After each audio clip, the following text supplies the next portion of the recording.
the book on the etiquettes of earning a livelihood, acquisition, and making a way in the world financially. And so today, inshallah, we'll be building upon that discussion with our first session, session 3, with Sayyidi Ustadh Yusuf Welch, titled Understanding the Halal and Haram. Before we dive in, just a few housekeeping reminders, inshallah. This will be a reminder for those who came yesterday and new for those who are new today. And in particular, if you're newly arrived today and have not yet checked in, please do check in with our volunteers. There's a registration table on the men's side as well as the sisters' side. We also have a live page. It's a little bit long with all the hyphens, but it's www.almaqasid.org/on-the-lawful-and-prohibited. So to make it easier, it was sent to everyone via email when you registered. It's also available if you scan the QR code at the registration table. Hint, please make sure you stop at the registration table.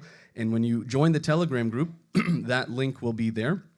All of the resources, including a PDF of the abridgment of this book or of this chapter, the retreat schedule, the retreat outline, and any relevant attachments such as the Ratib, the Mawlid, as well as the Wird al-Latif, are all available for download and for viewing there. So we recommend that everyone join the Telegram group and avail themselves of that link.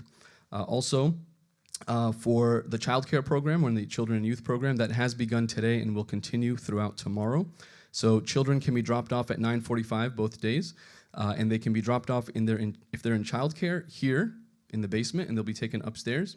And if they're in the youth program, they can be dropped off at the Green Barn. In previous retreats, and this is a pleasant surprise, we've had parents pick up the kids at mealtimes. However, today you don't have to pick them up until 6 p.m.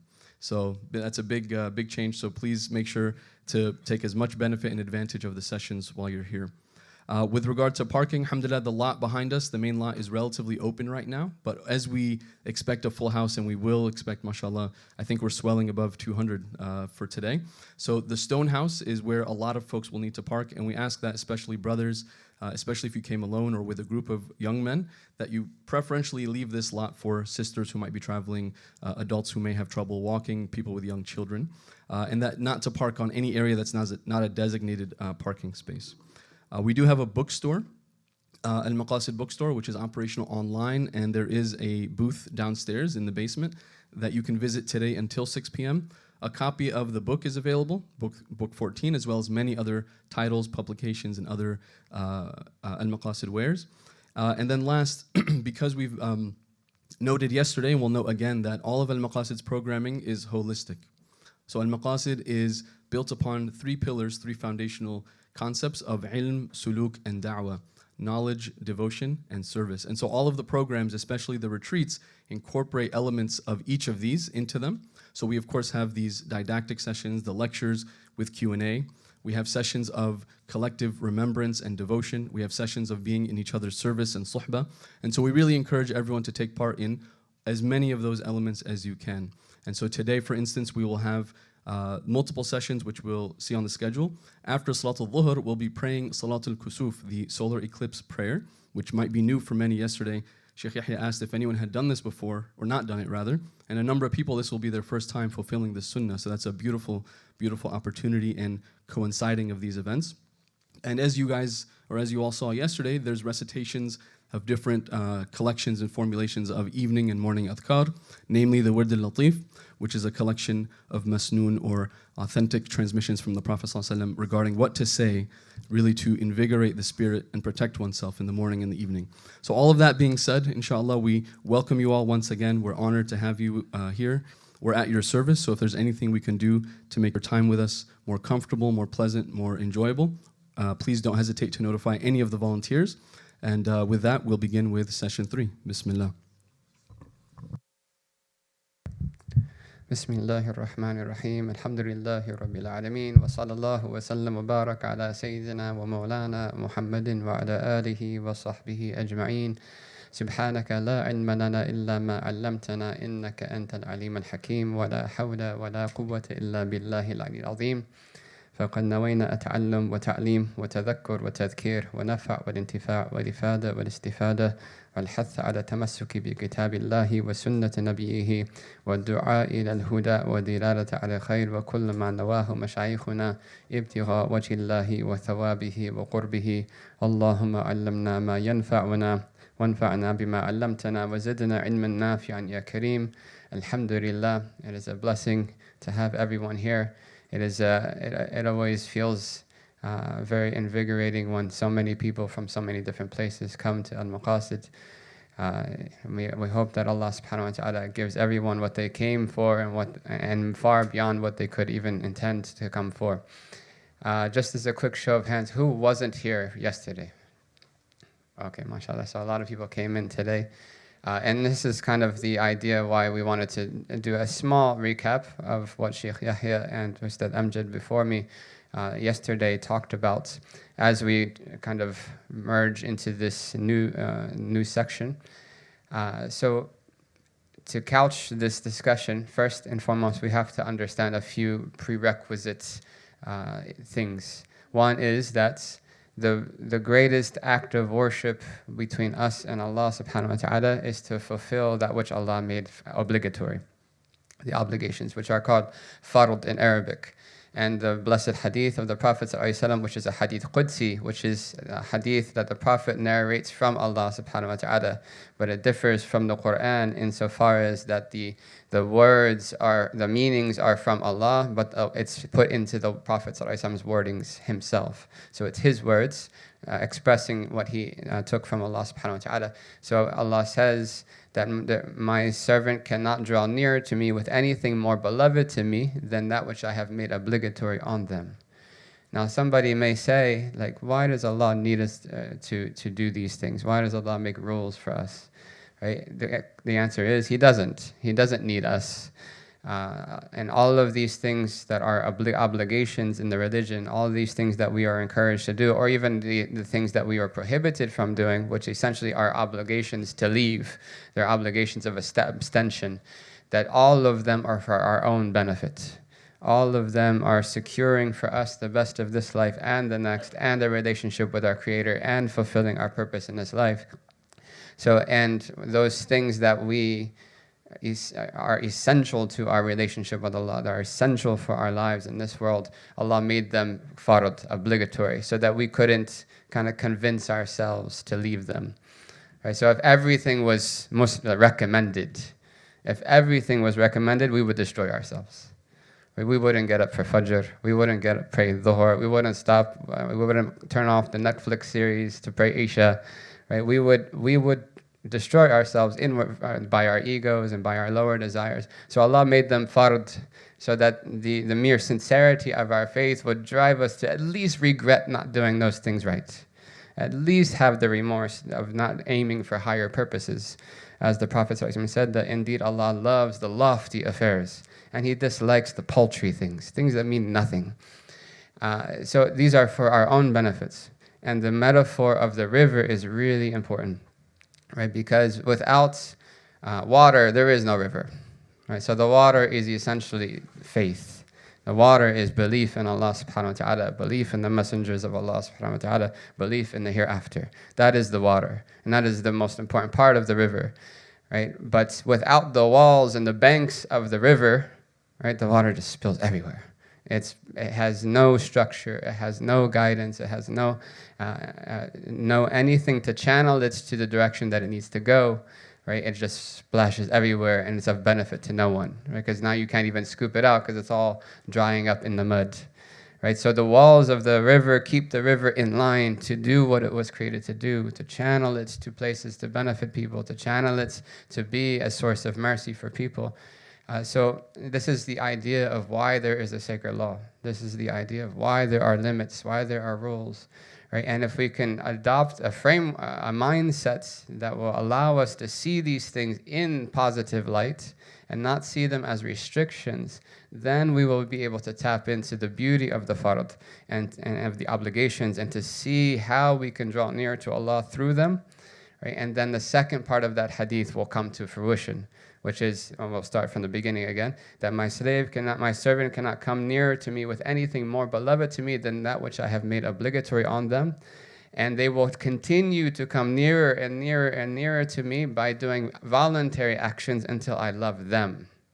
So in the beginning, Allah says that the most beloved thing to Him is the obligations, the doing of the obligations, the fulfilling of the obligations. But once the slave or the servant of Allah subhanahu wa ta'ala transcends just the bare minimum, and they start to worship Allah voluntarily, and they start to worship Allah right from their own desire of closeness to Allah, then the actions are not what's beloved. The person themselves becomes beloved to Allah until I love them. And so I love that person. And when I love that person, I become the eyes by which they hear, the ears by which they hear, and the eyes by which they see, the ears by which they hear, the hand by which they grasp, and the feet by which they walk. And if they were to ask me for anything, I will give it to them. And if they were to seek protection from anything, I will protect them. Right? These are the people Allah talks about in the Quran of the awliya of Allah. But it starts with this framework, that these people who are closest to Allah are people who have established the fard, have established the obligations. They have this fortress of a foundation in their relationship with Allah that is unshaking, and then they build on top of that.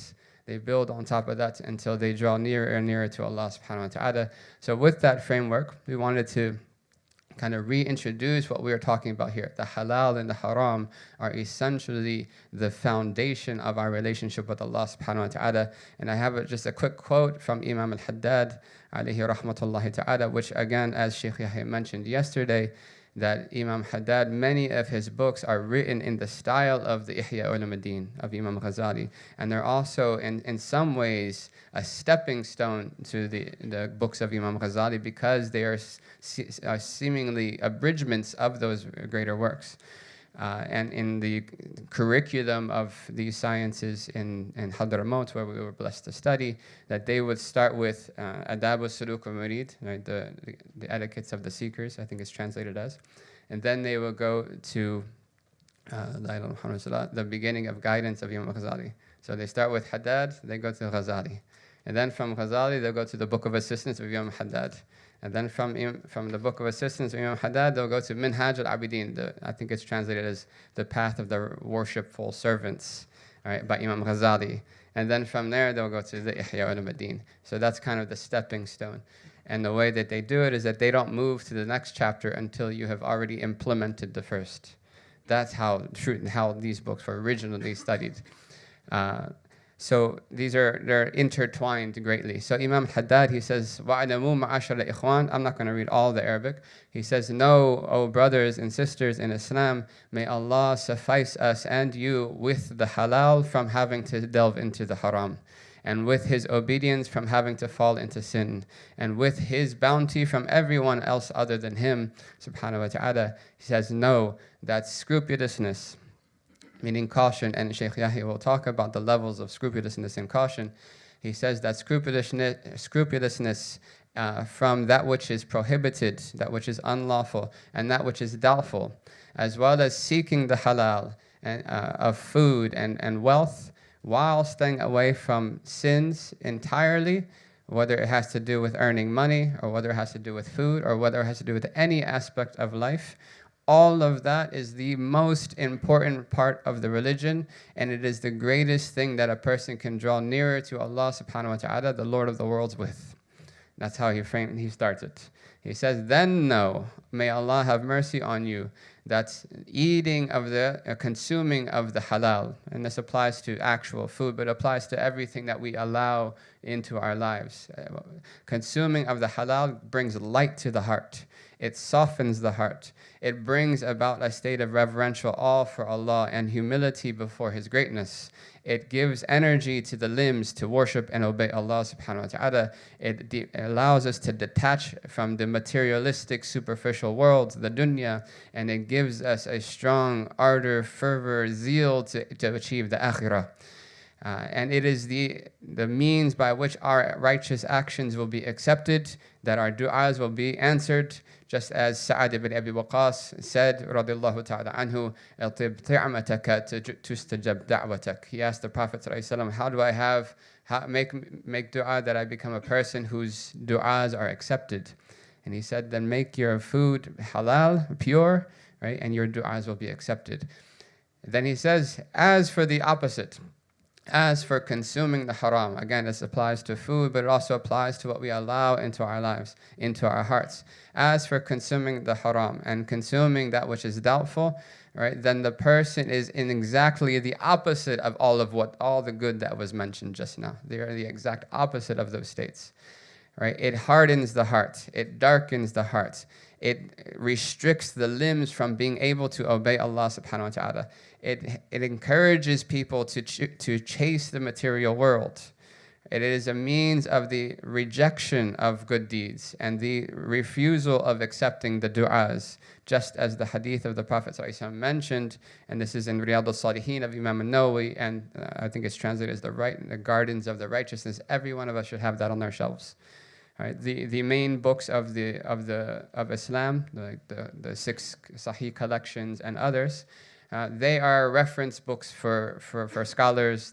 Everything is in there, and it's very difficult to navigate those types of books, even though there's amazing blessings in them.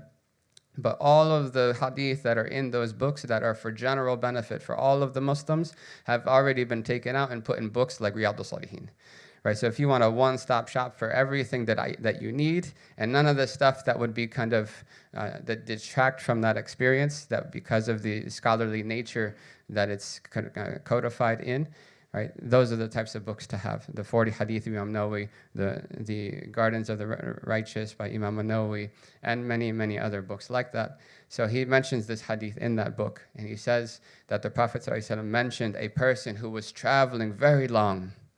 And he says, Ash'atha aghbara, that they were disheveled, dusty, right? And they raised their hands and they say, Ya Rab, Ya Rab, Ya Rab, oh Lord, oh Lord, oh Lord. Right? And then, but Allah, the Prophet ﷺ mentions that the person who's making this dua, that their food that they were eating was haram. The clothes that they were wearing was haram. And that they were nourished with haram, it's far-fetched that their dua would ever be accepted. أَنَّا يُسْتَجَابَ لَهُمْ. Far-fetched indeed it is that their dua would ever be accepted. The cool thing about this hadith, and I'm saying cool as I'm very nerdy about these little things, it's so beautiful the way the Prophet ﷺ described this. And all of these meanings the Sahaba kind of intuited in the moment. Right? Commentators later had to kind of explain it to us. But if you look at this hadith, this person had all of the reasons why his dua should be accepted. He was a traveler. Du'as are accepted during travel. Right? He was a person of a broken state, of a humble state, right? Outwardly and inwardly. And this is one of the reasons why we wear the ihram during Hajj, to bring us to this state, to take off all of the nice clothing and the jewelry and all these things, to bring us back to our reality. Something very similar to the shroud when we die. Right? So he's in that state already. He's dusty, he's dirty, he's dirtied from travel, right? He's tired, he's broken. And then he says, Ya Rab, Ya Rab, Ya Rab. And there's a narration from the Prophet ﷺ that whoever says Ya Rab 3 times before they make dua, their dua will be accepted. So all of these are means of the dua to be accepted, but because there was haram involved in his life, in his dealings, his wealth, in the way that he ate, right? The dua is far-fetched to ever be accepted. May Allah save us from all of that. So this is really important for us to understand as a framework. Allah does not need us. Allah does not need us. We are desperately in need of the fard, of the obligations in our life. As a minimum, not as a maximum, as a minimum that we need to have these things is part of our life, and we need to remove the haram absolutely and 100% from our lives because it's destroying us. And this is why Imam al-Ghazali, he mentions in the beginning of this section, he says that kullu haramin khabith. And anyone who knows Urdu, right, knows that khabith is not a good word. Right? Everything that is unlawful, everything that is prohibited is foul. Khabith is another word that they use for impurities, for najas, like urine or stool, akramakum Allah. But this is the reality, that every single thing that is prohibited in our religion is foul. And then he says, but some things are fouler and more dangerous than others. Right? So some haram are worse than other harams, but they're all terrible. They're all bad. And Imam Al-Busayri in the Qasida Burda, he likens the haram to a deadly poison that is put inside a nice dish, a nice beautiful meal. Right? It looks good in the moment. It looks like you want to have it, but if you really understood the reality, you would stay far away. If someone served you paella, right, some delicious meal, a really expensive 5-course, 5-star Michelin meal, and they told you there's poison inside, you would be the furthest one from eating it.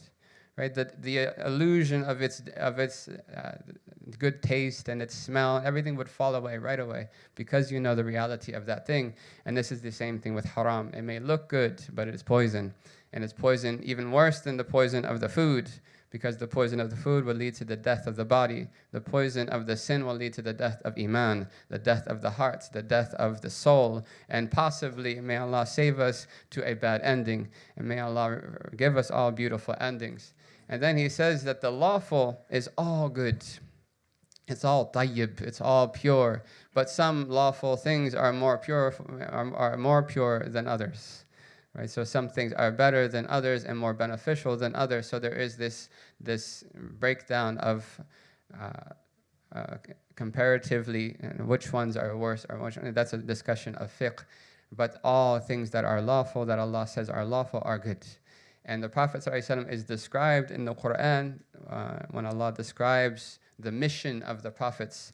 And he says, يُحِلُّ لَهُمُ الطَّيِّبَاتِ وَيُحَرِّمُ عَلَيْهِمُ الْخَبَائِثِ. That he makes permissible for them, he makes yuhillu lahum, he makes halal for them, the tayyibat, those things that are pure. وَيُحَرِّمُ, from the word haram, and he prohibits for them al-khaba'ith, the plural of khabith, that which is foul and impure. Right? So this is the mission of the Prophet ﷺ, to make halal for us everything that is beneficial for us, and to prohibit for us everything that will take us away from Allah. As the Prophet ﷺ said, right, I have not seen a single thing that will draw you nearer to paradise except that I have commanded you to do it. And I have not seen a single thing that will draw you nearer to the hellfire except that I have forbidden you from doing it. So all of these are for our benefits.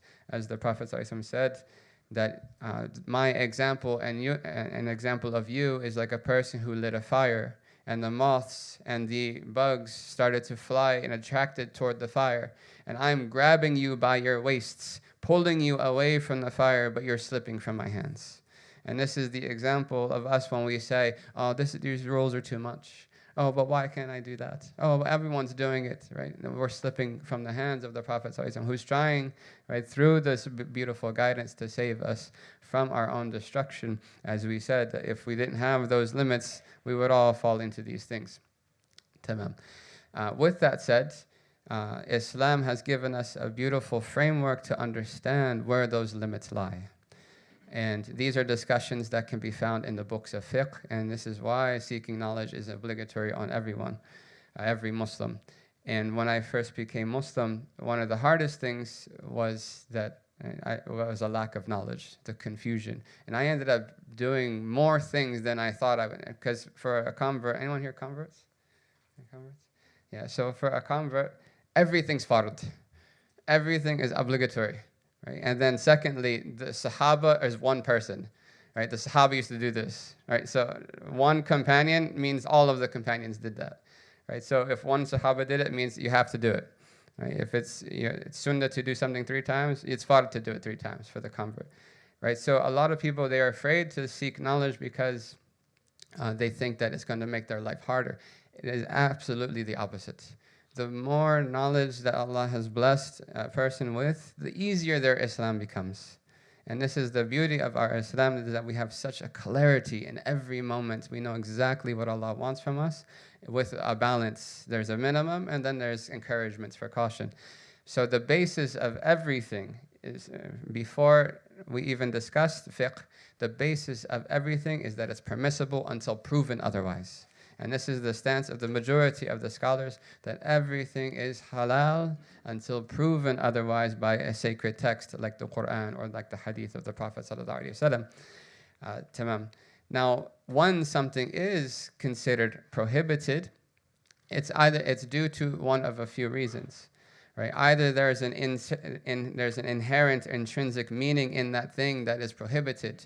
So things like pork or wine, right, would clearly fall under that.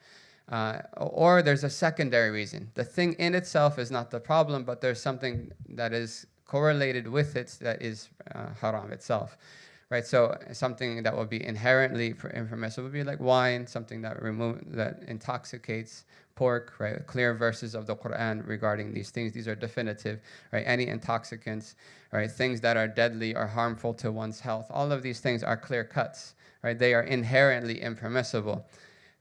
You could add to that unslaughtered meats, right? Meat that is carrion, they call it. Meat that is not slaughtered at all. Animals that died of other causes besides the legal slaughter. Now those things these are a very small subset of the haram. A very small subset of haram are just clear-cut, definitive, and there's not that many mentioned in the Quran. Right? You can say fornication, wine, alcohol, wine, gambling. There's a few things that are in unslaughtered meat that are listed clear-cut in the Quran. Obviously, killing and all these killing people unjustly and so forth. But there are other prohibitions that are for secondary reasons, right? And this does have a bit of a fiqhi nature. This session does have a bit of a nature like jurisprudence. And this is not a class. If we were to do a class on any one of these topics, it would take the whole hour. Right, so we're just kind of pointing to things that are food for thoughts and food to seek out knowledge for when we go back to our communities. And the previous session for a lot of these points covered a lot of these. The section on earning a living was for all of the issues that have to do with business transactions and so forth. So those things that are prohibited for secondary reasons, right? They in themselves are essentially permissible. Right, but they have conditions. They're permissible with conditions. So if those conditions are not met, then it becomes prohibited. Right? And in order to figure that out, one has to have knowledge of what those conditions are. Like for instance, chicken is permissible. Right? Cows are permissible. Goat is permissible. Lamb is permissible. Right? But there are conditions. It has to be slaughtered, right, in a certain way by a certain person, and so forth. So if those conditions are not met, then they become prohibited. But in and of themselves, there's nothing in the chicken itself that would be prohibited from the start. So these are just categories to think about. So Imam al-Ghazali in the book, he focuses mainly on two things. He focuses mostly on food, on what we eat. Right? And Sheikh Yahya, he mentioned yesterday the quote of Imam Sahl Tustari, that whoever eats of the haram, their limbs will disobey Allah whether they want to or not. And whoever eats of the halal, their limbs will incline toward obedience whether they want to or not. Right? So what we eat, the statements that you are what you eat is very true, right, in regards to religious practice. So he talks greatly about food. And he also talks about the wealth that a person requires to use to buy that food. All right, so one thing is eating a pork sandwich, right? Clearly haram. And most people who affiliate themselves with Islam or are card-carrying members of Islam, they would not eat a pork sandwich. But what if someone stole some money or bribed someone out of money or guilted someone out of money or cheated someone out of money and then bought themselves a halal, right? Halal, organic meat chicken sandwich, right? That is just as haram. If they bought it with that money, it is just as haram, right? But it's haram for a secondary reason, because of that thing that came in that caused it to become haram, right? So food and drink, as well as wealth, they're intertwined in that way. Same thing with clothing. The Prophet ﷺ said that if a person bought a garment for 10 silver coins, and one of those silver coins was prohibited, was haram from a haram source, that their prayers will never be accepted while they wear that garment, right? So even the wealth, even though it's not the thing itself, right, because the wealth was intertwined with that thing, and now it becomes haram for that sake. And there's much discussion behind that, right? When you mix wealth with halal wealth and so forth. There's a lot of details there, but just in general to point to these realities, right? So these are the most common things: food, drink, and wealth. These are the most common things that affect our hearts, our worship, our relationship with Allah subhanahu wa ta'ala. But there are many other things as well. There are many other things. So we want to kind of go through a small subset of what these things are. Some of the most common, most daily, most practical, most day-to-day issues that we deal with, that we need to know where the limits are so that we can do it right, so we can live right, so that we can live in a way that will produce not only a good state in our hearts, but the best of states in our hearts with Allah subhanahu wa ta'ala. So we kind of broke it down into food and drink, dress and adornment, so clothing, gender interaction, a big one.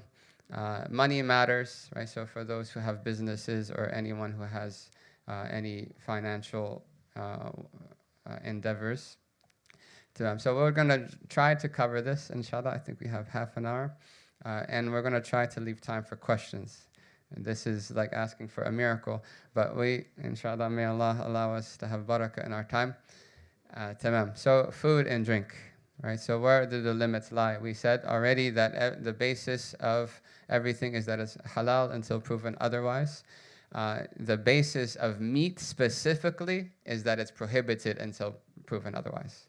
So if you walk down the street and you find, oh, there's a nice steak just sitting there, right? Your assumption is that it's not halal until you know for a fact that it is. Right, so the assumption of all meat in general is that it's not, it hasn't met those conditions until that is proven. So what are the conditions for meat to be halal? Right, and this is obviously meat that is not pork. First, it has to be properly slaughtered. And we tried to keep this within all of the schools, the criteria of all of the schools. There may be some details in one of the schools or another that we can try to point to. But we tried to keep these as general as possible because the difference of opinion of the scholars is respected. Right? And if anyone is following any one of the four madhabs or any one of the authorized scholars, then they're on the right guidance. Right? And it is not permissible to object to someone about anything that is differed about. The commanding the good and forbidding the evil only applies to that which is unanimous. Only applies to that which is unanimously agreed upon by the scholars. So you can't go and object to someone, astaghfirullah, you're eating lobster, right? Right? Because the Hanafis consider the lobster makruh tahriman, right? You can't do that. It's not permissible. It's only permissible to object in that type of manner to something that is clearly haram, right? If there is benefit in that objection. So the conditions for meat to be permissible is that it must be properly slaughtered. Right? First, that means out of the four vessels that are in the throat, which is one for air, one for food, and two jugular veins, that 3 out of those 4 vessels must be cut with a sharp object. All three out of the 4 must be cut with a sharp object. Right? There is a little bit of a leeway for hunting. Hunting is a little bit different. But if a person, for instance, shot an arrow or a rifle, and then they came up upon the animal that they shot and it's still alive, they would be obliged to slaughter it in that moment. So they would have a knife with them. The second is who slaughters it, right? The Quran allows 2 types of people, right, for the slaughtering of animals, which is the Muslim, right, and then the people of the book, the Ahl Kitab. There is a difference of opinion amongst the scholars, right, as to the definition of the people of the book, but machine slaughter is not fulfill that condition according to all 4 madhabs. According to all 4 madhabs, machine slaughter meat does not fulfill this condition.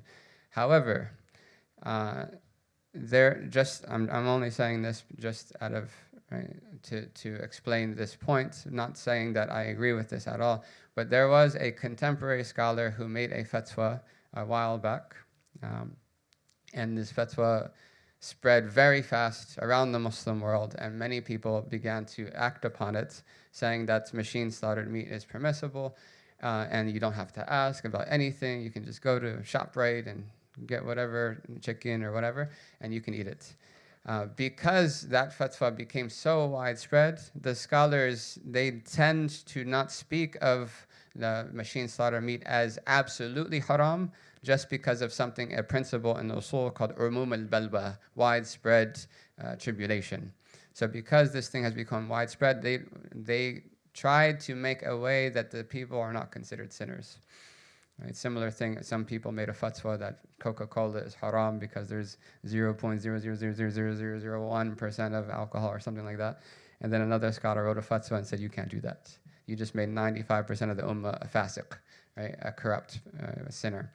Right? So because of those reasons, they tend to be a little bit less objecting to it. But it's no one's saying it's permissible. Right? They're just saying that it would be a lesser level of sin. Tamam. So machines do not fulfill that criteria. As for who the people of the book are, there is a difference of opinion. In the Shafi'i school, it's a lineage. Right? Someone would have to be related to the original Christians and the original Jews before the revelation was changed. Now, to be able to affirm that is very difficult. In the Hanafi school, it is anyone who believes in a book that was originally revealed, even if it has been changed, or a person or someone who believes in a prophet, a legitimate prophet of Allah subhanahu wa ta'ala, even if their beliefs about that prophet are wrong. Right? So that would apply to the modern day Christians and Jews as well. However, the criteria of it being hand slaughtered is still there. So even if it was a Jewish person slaughtering it, they would have to slaughter it by hand. And then the third, which is a condition in the Hanafi school, that the name of Allah has to be pronounced upon that animal when being slaughtered. If they forgot, then it would still be permissible. But if they intentionally did not mention the name of Allah, then it would not be permissible. In the Shafi'i school, this is a sunnah. It's not an obligation. So even if it was a Jewish person, in the Hanafi school, they would have, if they made their own dua or they mentioned the name of a God in their religion, right, it would be valid. So, but according to the four schools, the machine sodomy does not fulfill these conditions. The widespread fatwa has kind of allowed the scholars to kind of not declare it absolutely haram. Some say it's makruh tahriman, right? It's prohibitively disliked. And even if that was taken, many of these slaughterhouses, even the Muslim slaughterhouses, they don't slaughter at all. It's not even the machine is cutting the neck. They kill them by boring a hole through their chest, hammer guns, electricity. So if they died by the electricity before the machine had a chance to slaughter it, it's haram, unanimously, according to all the scholars, even the person who wrote that fatwa. Right? If they die from any other means besides the cutting of those three vessels, it would be haram. So this is definitely a place to be absolutely cautious. And we see that Imam Ghazali focuses mostly on food. Right? So these are the things that can creep in, and we wonder why we're not able to get up for Fajr, and we wonder why we're not able to leave this sin or that sin. Right? We really have to check these things. And as the Prophet said to Sa'ad ibn Abi Waqqas, right, that make sure your food is absolutely pure, absolutely halal, and your du'as will be accepted. Tamam. So that definitely is a point of caution, and right, many of the scholars have been doing surprise visits to slaughterhouses and stuff, and they've seen very egregious things. You have a perfectly halal hand-slaughtered a cow right here, and pig blood everywhere, right? And they're using the same knives, they're same thing, but so technically they followed the conditions, but we have no idea what's going on in there. And then that's aside from mentioning the gross treatment of animals. It is haram to unjustly treat animals like that, right? Us buying that meat would not be directly assisting in that haram, but it definitely is tainted with that reality.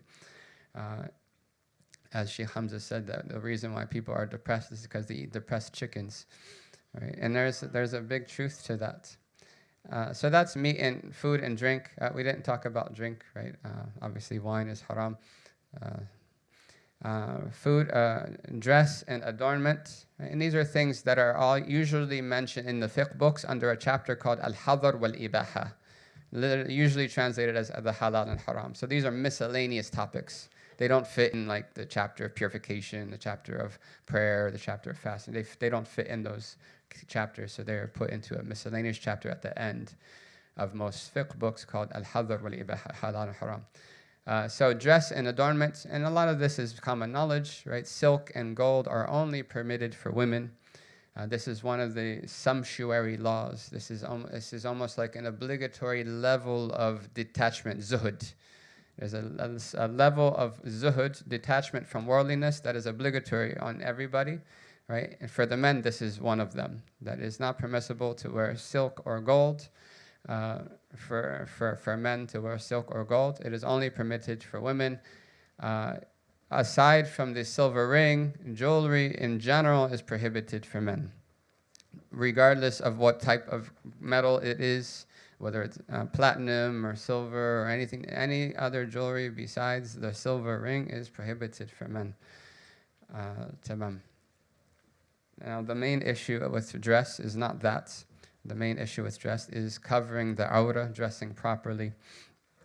So the awrah for the men is from the navel to the knees. Right? In the Hanafi school, the navel is not included, so it starts just below the navel to the knees. It is obligatory to cover that portion from everyone except for the spouse. The only one who is permitted to see that area is the spouse. Tamam. In the Shafi'i school, the knee is not included in the awrah. In the Hanafi school, it is. For women, if they are in front of unrelated males, right? So males that are not mahram, that are not unmarriageable kin, meaning someone who they could never marry, even in the most hypothetical scenarios. Sometimes it's translated as foreign men, foreign males, meaning they're not family members, direct blood relatives. So for her, in front of those types of males, it will be to cover her entire body except for the face and the hands.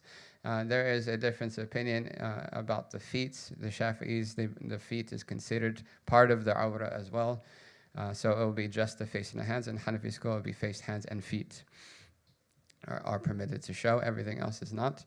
As for the female in front of her male blood relatives, right, her brother, her father, her children, her actual blood uncle, not her aunt's husband, right, that is not a mahram, her blood uncle, then it is from the navel to the knees with the addition of the upper back and the stomach. And a lot of these rulings were there to facilitate ease with regards to breastfeeding and stuff like that. Tamam.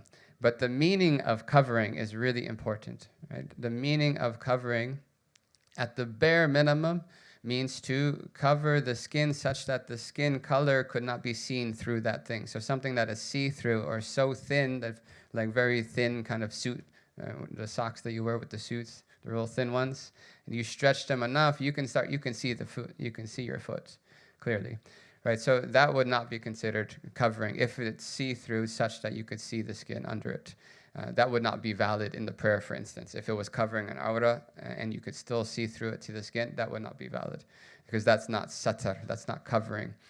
But if the skin is covered, then that's technically the bare minimum of covering. However, the encouragement is not just to cover the skin. The encouragement is to have loose, non-form-fitting clothing. For both men and women, loose, non-form-fitting clothing. And if there was ever a sunnah dress of the Prophet ﷺ, it would be something that is dignified and modest. That is the criteria of a sunnah dress of the Prophet ﷺ. There were certain things that he definitely wore, for sure. As for styles and different things, then there's room for that. And the scholars, they mention about the verse that the clothing of piety is better, وَلِبَاسُ التَّقْوَى ذَلِكَ خَيْرٌ, that the definition of libasu taqwa, the clothing of piety, is to wear what the righteous of your area wears. So and that applies to cultures. So if you're in Nairobi, it might be a different culture than if you're in Georgia, right? Not America, Georgia, the European Georgia. So there will be difference, but they're still under that criteria, that framework, right? Modest and dignified. So if something is slightly tight, or something is slightly tight, then that would be considered somewhat disliked. But if something is very tight or form-fitting, it would be haram. It would be makruh tahriman at the very least, if it's showing the form, unless it's unavoidable. The shape of someone's body or something, it's hard to find clothing that is loose or there's wind blowing or something like that. Those things are unavoidable, illa ma dhahara minha, except for what appears naturally, right, would apply to that as well. And now, so anything that is impermissible to show is impermissible to see. It's impermissible to actively look at. Right? So if it's impermissible for someone to show a certain portion of their body, right, it is impermissible for that person to see that of other people, or for other people to see that. Tamam. And looking at and another one that is unanimous, right? Looking at any part of any body of any individual, aside from one's own spouse, with lust is haram. Right? Even if they're the same gender, regardless of age, regardless of gender, regardless of relation, looking at anyone besides their own spouse with lust is haram. Absolutely. Right? And the scholars, to bring this point home, right? They said even if they looked at the wall with lust, it would be haram. Right? To bring that point home is to that extent. And these are the things that destroy the hearts. They destroy the hearts. Because once you look at something, it becomes imprinted on the spiritual heart, and it becomes very difficult to remove. Right? And there is many people who they start their salat, they say Allahu Akbar, and all these pornographic images start flooding in. Right? And this is shaitan. He's using what's already there. It's already stamped into the heart. He's just bringing it back and reminding to destroy the prayer, to destroy the hearts. Whereas the Prophet ﷺ said that whoever leaves a sinful gaze for the sake of Allah, out of fear of Allah subhanahu wa ta'ala, Allah will replace that with such a faith and such an iman that they've never experienced before. Right, so these are part of it. Now, the peripheral vision is not considered against one's accountability. We're only accountable for what we look at, not necessarily what we see. Right. So if we're looking at someone, say for instance you're at the cashier or something, right, and you don't want to be disrespectful, so you look, right. So if you look at their face, but peripherally you can see the hair. Right, that's not in your responsibility. Same thing if you're looking through the cereal aisle for your Rice Krispies, and then right in the peripheral vision you can see right another person, and the aura is exposed, and you're not accountable for that. Right, but these are places of caution, indeed. That brings us to, and again we're trying to have time for questions. So that brings us to gender interaction. The basis of all gender interactions is caution, absolute caution. Allah subhanahu wa ta'ala says, do not come near fornication. Do not come near fornication. So that right, be dilated to nas, right, by the direct statement of that text would mean that fornication is absolutely haram. That's obvious. Right? But this verse also adds into its meaning that anything that would lead to fornication is also haram, right? Because don't come near it, right, is more emphatic than just don't do it. So there's a prohibition of zina, of fornication, there's a prohibition of the precursors of fornication, which may be a lustful glance, for instance, or may be being in seclusion with a person of another gender. Right? And then there's a prohibition or a dislike of anything that is reasonably feared to lead to fornication. So something that could possibly be a precursor, or is reasonably likely to become a precursor to zina, fornication. So the criteria of interacting, and we live in a society where right, we work together, we go to school together. If you go to college, they're not necessarily going to accommodate, though can we have a brother section and a sister section, right? The sisters might want a separate section, and they don't want to sit next to the brothers, right? The professor is going to be like, what are you talking about? Right? Just sit wherever you want. So there may not be in a situation where we can completely right, keep these things separate, which is not necessarily obligation either to do. And the Prophet ﷺ allowed the women to pray in the masjid, right? But there were criteria. So the interactions should be limited to need or benefit. Need or benefit, right? Right. So if I don't speak to this woman, right, or if it's a sister, I don't speak to this man, I might not get to check out my groceries. Right. So there's a need, there's a benefit there. The second is that there is dignity, restraint, and a sense of formality that is always upheld. A sense of formality. When things become jokey, flirty, giggles and jokes, right? That is where the danger zone begins. And then also proper intentions. Proper intentions. Right? And these are things that we have to be introspective about. Why am I really going to speak to that person? Am I trying to make them feel welcome in the community, or am I really just doing what my lower self truly wants to do, but guised in some sort of clothing of piety, right? Which is probably more dangerous. And then seclusion. Seclusion has a definition. Seclusion is strictly prohibited. The Prophet ﷺ said that no two people of the opposite genders gather except that shaitan is the third of them. So the rulings of seclusion, and this applies to both the Hanafi and the Shafi'i school. I believe it applies, maybe those can help us with the Maliki school, that the seclusion is based on the singularity of women. There's one woman. Even if there's multiple men, there's one woman.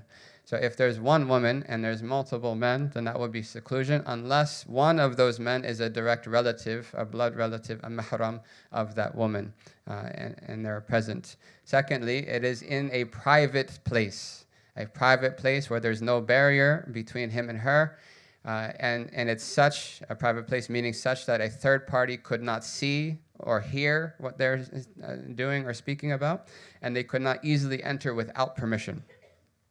Right, so if you think of like the work scenario, if you have an office that has a door that closes and there's no window, right, being in there alone would be a type of seclusion, unless the culture of the office is that someone can just barge in any time without asking anything, right? That would be a lower level. There are ways around this. Just keep the door cracked, right? Meet in the conference room instead. Meet in the public area. If it's a public place and there just happens to be no one there, so Brother Zayd comes to the masjid, he wants to read his Surah Yasin for the morning because the Prophet loves Surah Yasin.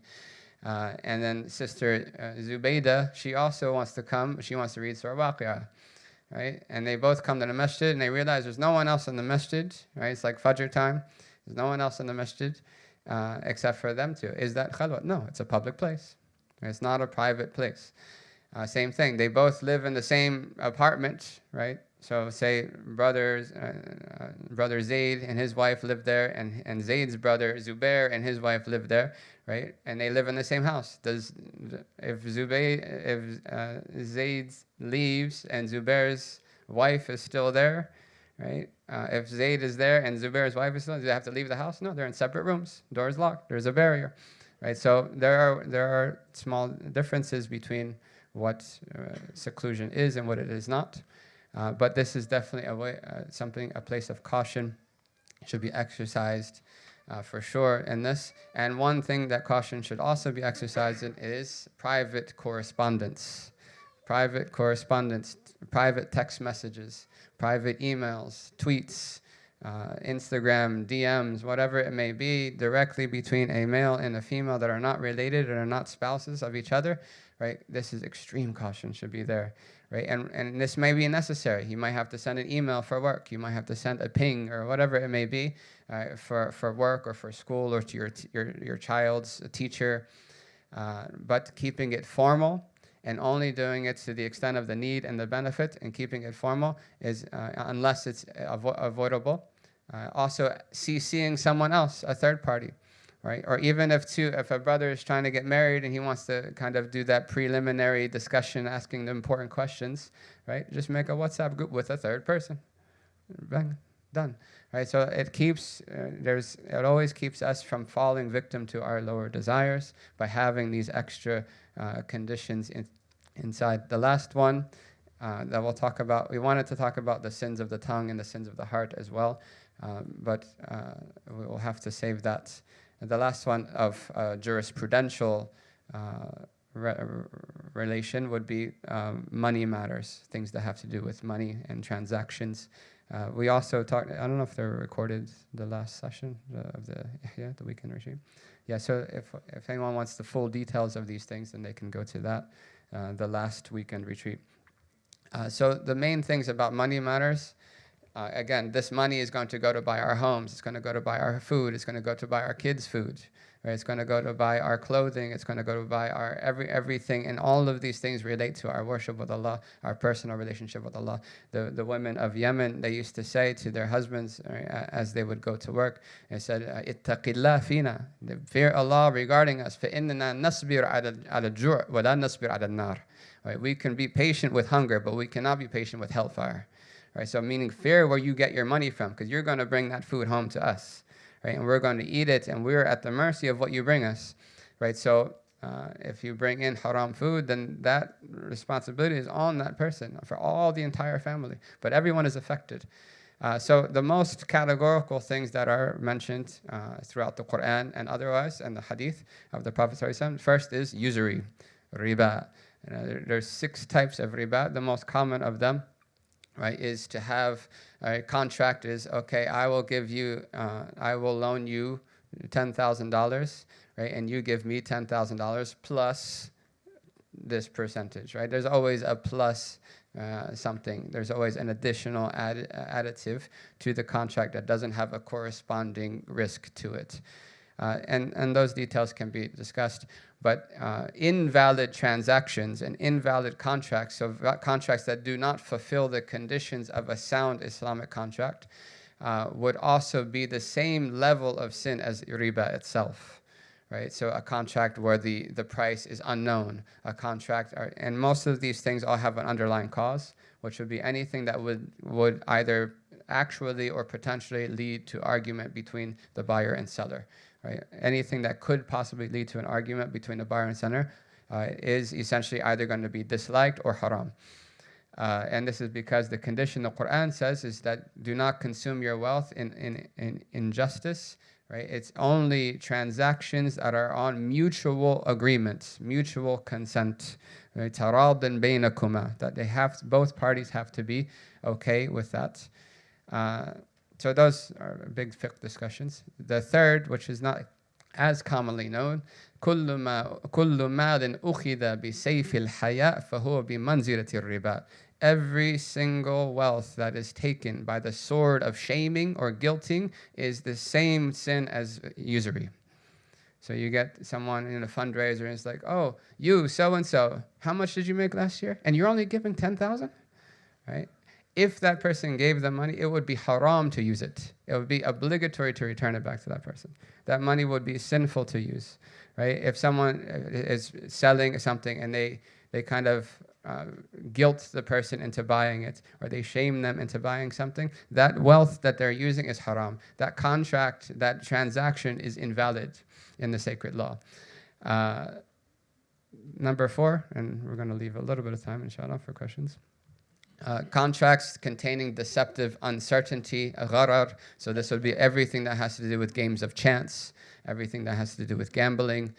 This would also include conventional modes of insurance. However, the scholars have allowed certain things because of the legal law of the land, being that you can't drive without car insurance and so forth, or if there is a great difficulty that will befall someone if they didn't have health insurance, right, or something like that. So there is room in the Sharia for those things. Bribery, rishwa, ihqaqu batilin wa ibtadu haqqin bi'iwad, to establish a right that is not actually a legally recognized right, or to evisciate a legally recognized right in exchange for some exchange. So that would be haram. If someone was forced to give riba, then the sin would be rishwa, bribery, then the sin would be on the person who was doing the forcing, not the one giving it. And then directly assisting people in sin, right? So if there's a company that is doing something sinful, like any of the above, and I am directly assisting that company by either employment or investing, right, then I would be also accountable for that sin. The Quran says, "La ta'awanu 'ala al-ithmi wal-'udwan." Do not assist each other in sin and in enmity. If it's indirect assistance, then that's a different story. Tamam. And then last one is hoarding necessary commodities in a time of need. Right? So if someone sells rice, right, and there's a famine, he's like, wait, I'll just wait a few months, then let the prices jack up, and then I'll sell the rice in the community. Right? That would be haram for them to do so.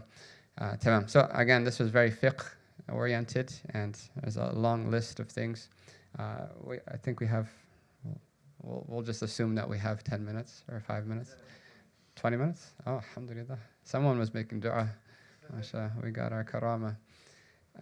If anyone has any questions, again, these are very detailed discussions. Any one of these would be a whole class in themselves. But we wanted to do this for one specific reason, so that we all come out of this understanding why there are limits, right? Having a positive outlook for them, knowing that they are for our own benefit, and two, having a mindset that is based in the sacred law, that we see things in the lens of halal and haram.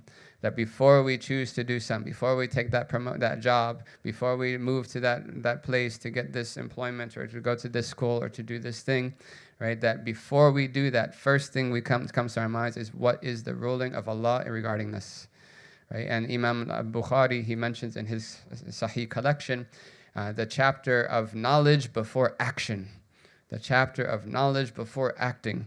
And the first verse that he brings is as a verse of the Quran. He says, فَعْلَمْ أَنَّهُ لَا إِلَهَ إِلَّا اللَّهُ, that Allah says in the Quran, know that there is no God except Allah. So even before belief, there is knowledge. So you have to have knowledge that there is no God except Allah. So even before believing in something, you have to have knowledge, let alone before doing something. And Imam al-Mundhiri, again, another great scholar of hadith, he said that it is impermissible for anyone to delve into any action without knowing the ruling of Allah in it about that thing first, right? And the Sahaba, they had built into them a fiqh mindset, a mindset of halal and haram. We see in many of the stories that the Sahaba, before they did anything, they wanted to know what was the ruling on that thing. Is it obligatory? Is it sunnah? Is it recommended? Is it just merely permissible? Is it disliked, or is it haram? Right? What is it? Where does it fall? And then we slowly start navigating our lives towards that which is beneficial for us in the deen and the akhirah. So if anyone has any questions, I don't know if there's mics on the sister's side. Yeah.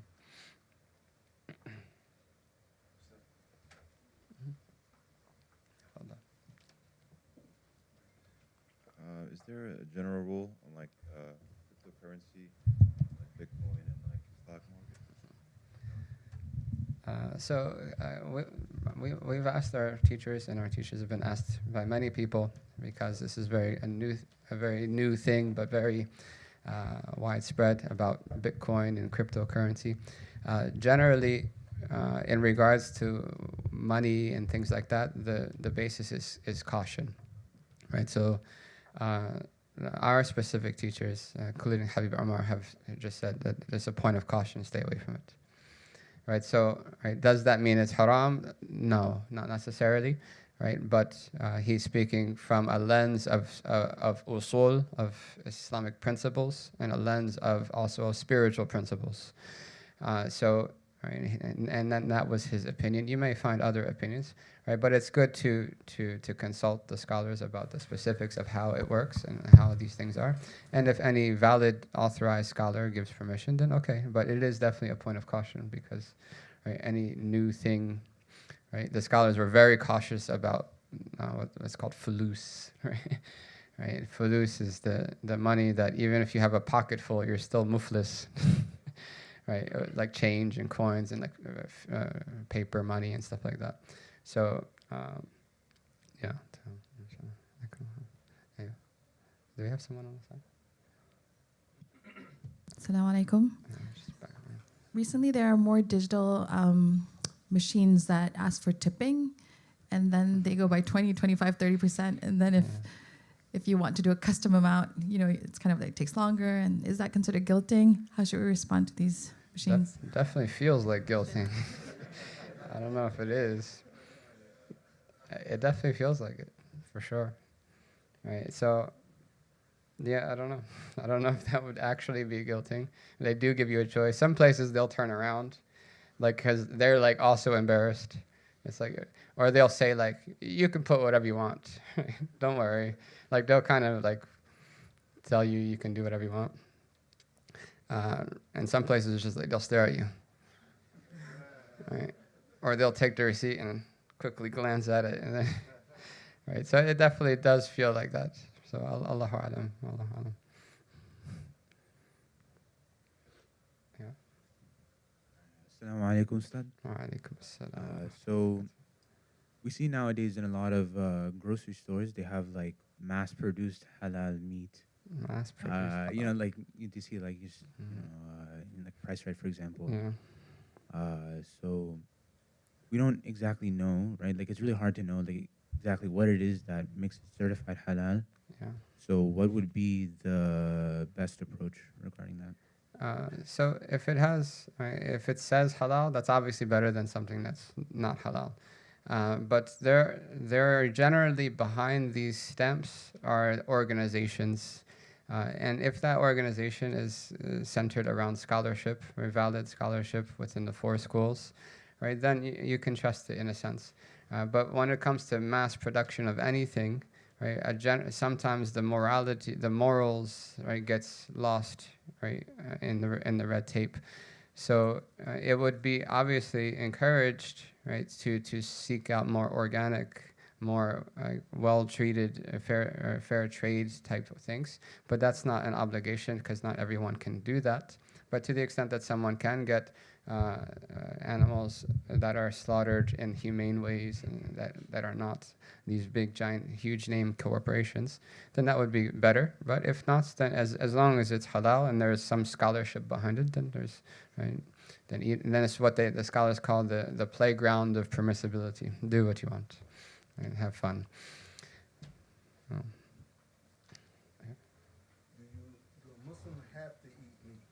Do Muslims have to eat meat? No, they do not. It's not an obligation to eat meat.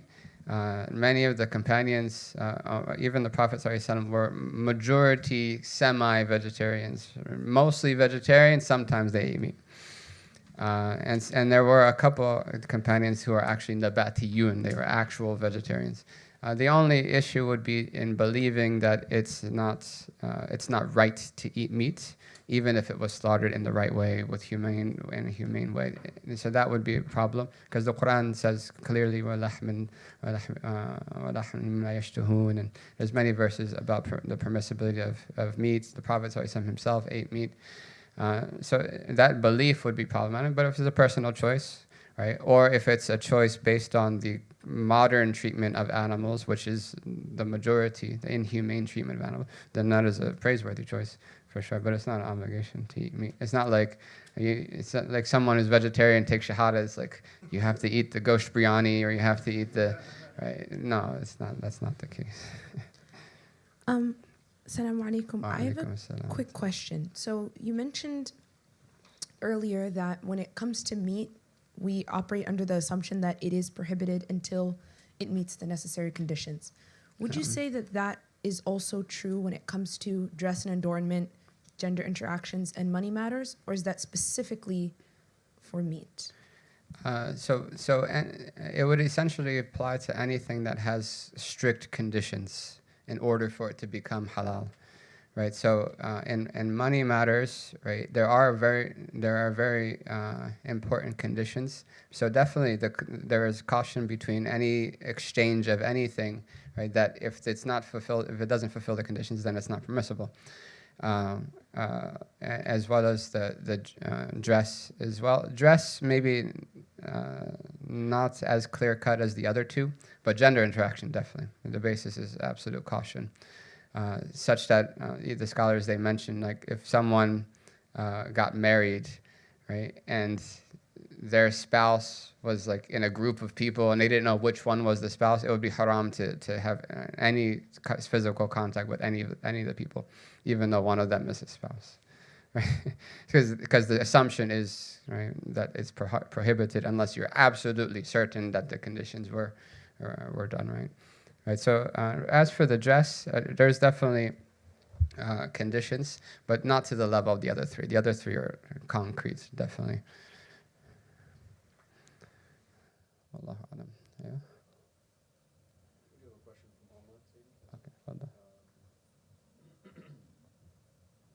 Okay. So a brother is asking online, does holding a house, i.e. as an investment for instance, and selling when prices go up, does it have the same ruling as holding food and selling in time of famine, i.e. the hoarding?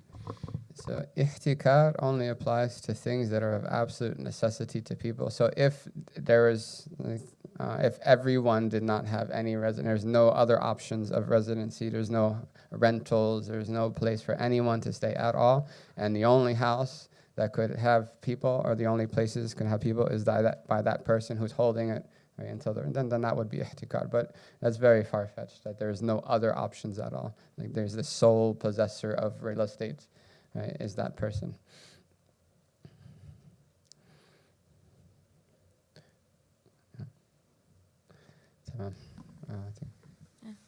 Assalamu alaikum.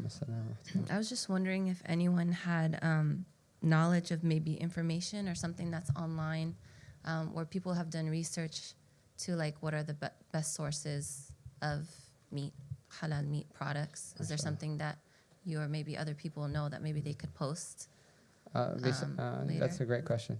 Besides the local ones that we have here, mashallah, we have some blessed community members that have their own farms, or they work with the Mennonite farms, and they go there and they slaughter the animals themselves.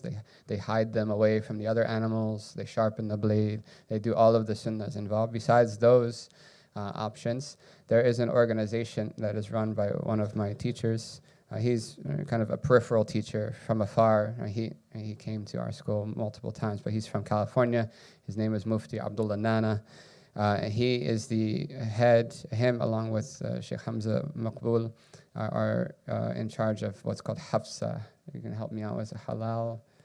Was it Ḥalāl Association Federation Standards of HAFSAA. So they're the ones that I was mentioning about that do the surprise visits to the butchers. They check up on the companies that they have already certified occasionally without notice. They show up and they check everything. And so getting their certification is not that easy. So and they have very important criteria based from the sacred law. And so if you see that, right, in U.S. terms, if you see that, then you can be sure that it's halal.